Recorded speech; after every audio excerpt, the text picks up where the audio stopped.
Something's coming. Something dark.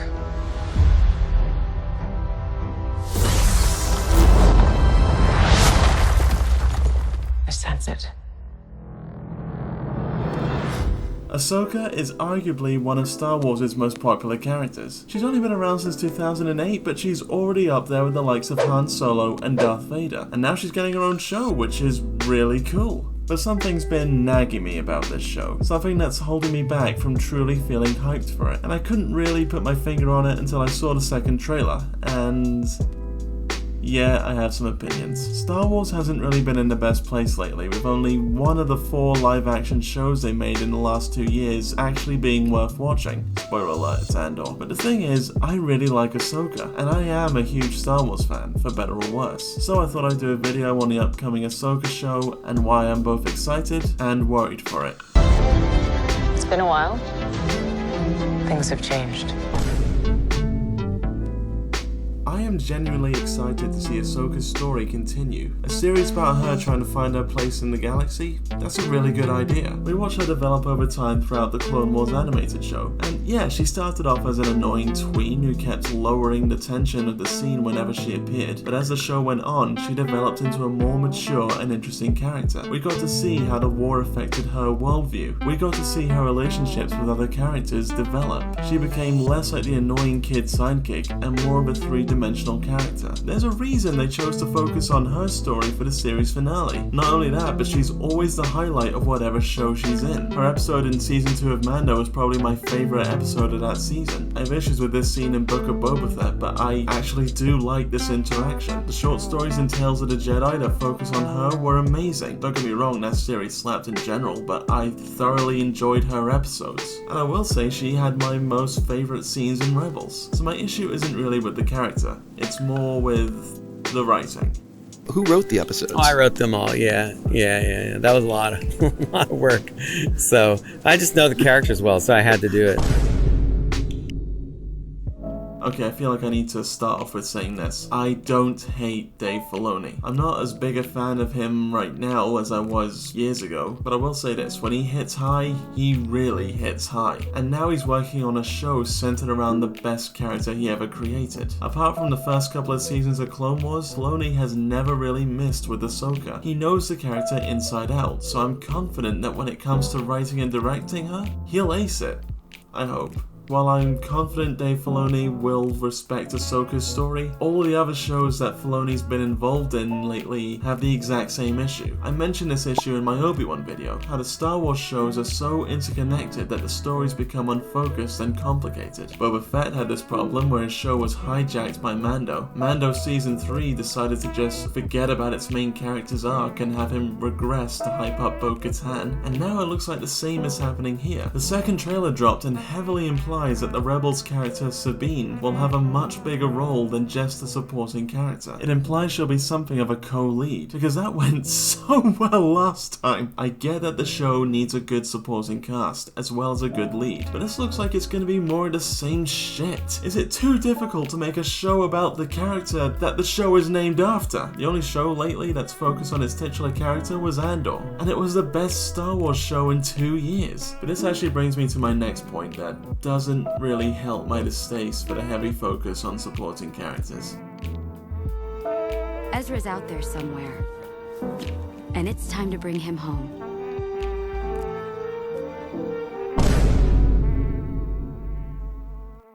Yeah, I'm not gonna lie to you guys. I do not like Star Wars Rebels. I know that show has a strong fan following, and I'm not trying to shit on you guys. Just the thing you love. Look, you like what you like, and I don't think less of people for liking Rebels, but I seriously couldn't get into it. So when I see Dave Filoni comparing Ahsoka to a season of Rebels, that does not spark joy. Now, while Ahsoka was a genuine highlight in the show, it doesn't change the fact that the show wasn't good. I'm not really going to go into heavy detail on why I don't like this show. If you do want detailed videos critiquing that show, I'd recommend the videos by Cosmonaut Variety Hour. I agree with a lot of the points he makes in those videos, but I'll just highlight my biggest problem with it.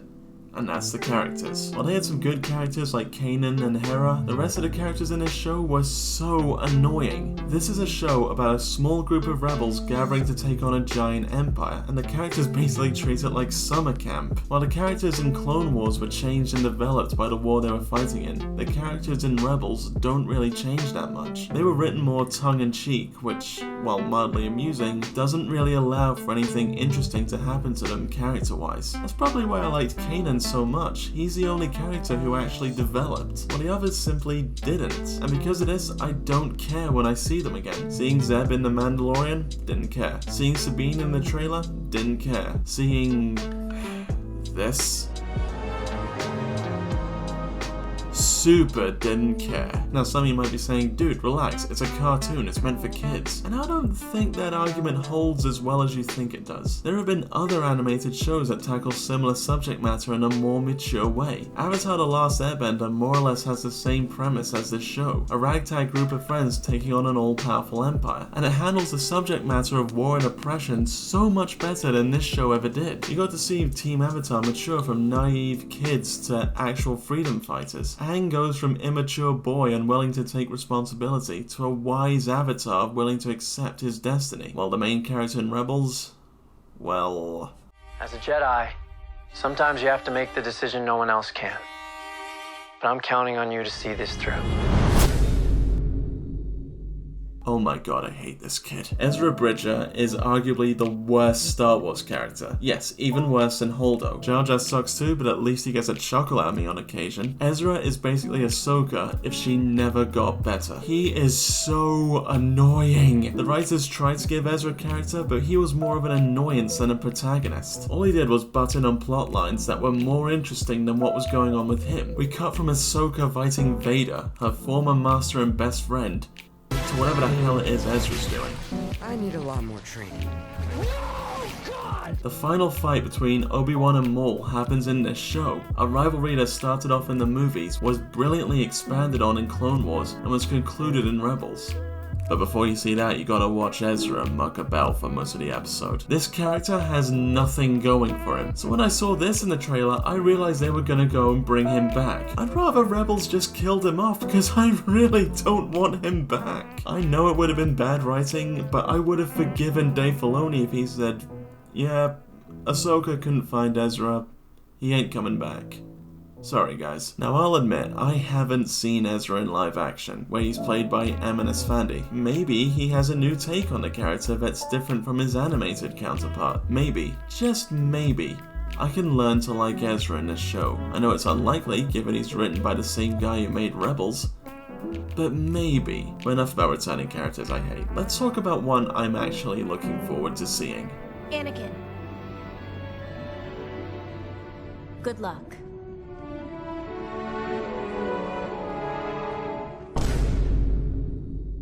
This is a real good selling point of the show. Hayden Christensen will apparently play Anakin Skywalker in expected flashback scenes for this show. This will be the first time we get to see Hayden's Anakin actually interact with Ahsoka, since she wasn't in the movies due to not existing at that point. It'll be really cool to see the two characters interact and see how it affects Ahsoka in the show. Ahsoka's relationship with Anakin is arguably the most important one to the character. A lot of Ahsoka's arcs tie into Anakin. It'll be interesting to see if she feels guilty about his fall to the dark side. If she believes if she had stayed with him, maybe things would have turned out different. I wouldn't mind a scene around the end of the show where she interacts with Anakin, whether as a Force ghost or just a dream sequence, and it gives her some kind of clarity. That'll be a really touching scene to have between two characters with a lot of history together. Also, it's just great to see Hayden again. He was the highlight for me in Obi-Wan Kenobi, so it'll be great to see him return in this show. But enough about heroes, let's start talking about villains.